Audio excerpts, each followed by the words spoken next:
Welcome back. I'm Ruth Ann, and this is For Those Who Care. If you're listening to this podcast, there's a good chance you're a caregiver or you love someone who is. You're doing work most people never see, and you probably feel invisible more often than not. I want to start with what I tell caregivers all the time. You are doing a great job. Thank you for doing what you do.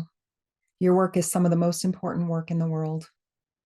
For Those Who Care exists because caregiving is hard and isolating, and our world does not pay enough attention to the people doing this kind of work every single day. My own life has been shaped by caregiving. When I was caring for my husband, Lance, my world revolved around his needs, the needs of everyone else involved in his care, and the constant decisions that came with his illnesses. After he died more than 5 years ago, caregiving didn't just switch off. It stayed with me in how I see the world, in who I notice, and in the people who find their way to me when their own lives suddenly become about hospitals, decisions, and fear. For most of my adult life, I have been the person people call when they suddenly find themselves in a caregiving situation. They want to know what to do, which choice is the right one, and how to get through this without destroying themselves. And I understand that desperation because I've felt it too. But there are no magic solutions. There never have been. And that's part of the reason why this podcast exists. This show was never about easy answers. It has always been about honesty, telling the truth about how hard this is, and making sure caregivers know they're not crazy, they're not selfish, and they're definitely not alone. Again and again, I want you to hear you are doing a great job, and thank you for doing what you do. I also regularly ask caregivers a question they're not used to hearing. What have you done to care for yourself lately? Most of the time, there's a long pause after that question because your whole life is built around caring for everyone else. I understand that more than you know, which brings me to why I'm recording this episode. For the next several months, I'm going to pause releasing new episodes of For Those Who Care. This isn't because caregivers matter any less to me.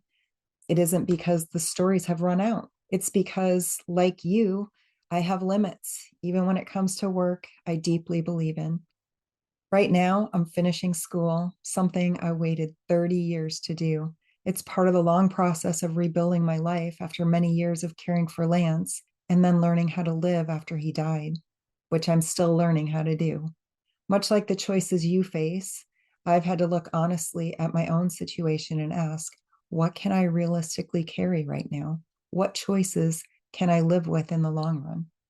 I have spent most of my life caring for others, for Lance, for my family, for friends, and for other caregivers.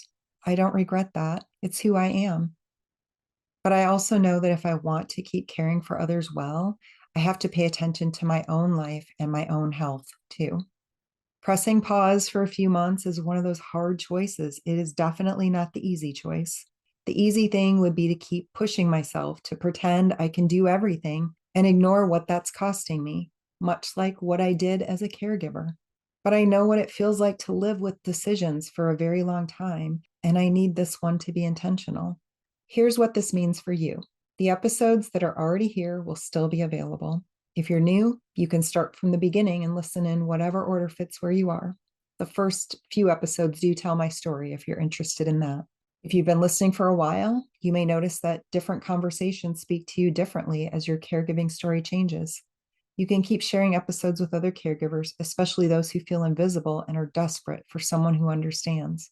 And you can send me a message if you want to. Just click on send me a text. I would love to hear from you and I will respond.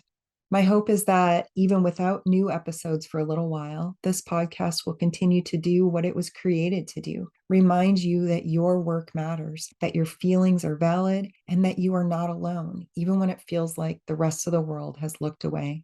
I will still be holding on to the questions I ask all caregivers.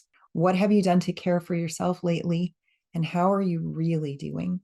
And I'll be asking those questions of myself during this time as I finish school and continue rebuilding my life. I'm taking this break because my life and my health and my future matter too. And if you're listening and you feel guilty even imagining taking a break from anything, I hope my choice to take a break gives you a tiny bit of permission to consider your own needs. I do plan to come back sometime in the fall. I don't know exactly what this podcast will look like when I come back, but I do know this. There are so many more stories to tell, more caregivers to encourage, and more truth that needs to be spoken out loud. I'm stepping back for a season so that when I return, I can continue this work with the energy and honesty it deserves. Until then, please hear this as clearly as I can say it. You are doing a great job. Thank you for doing what you do. Your work is some of the most important work in the world, even if no one else seems to notice. Thanks so much for listening, and I'll see you next time.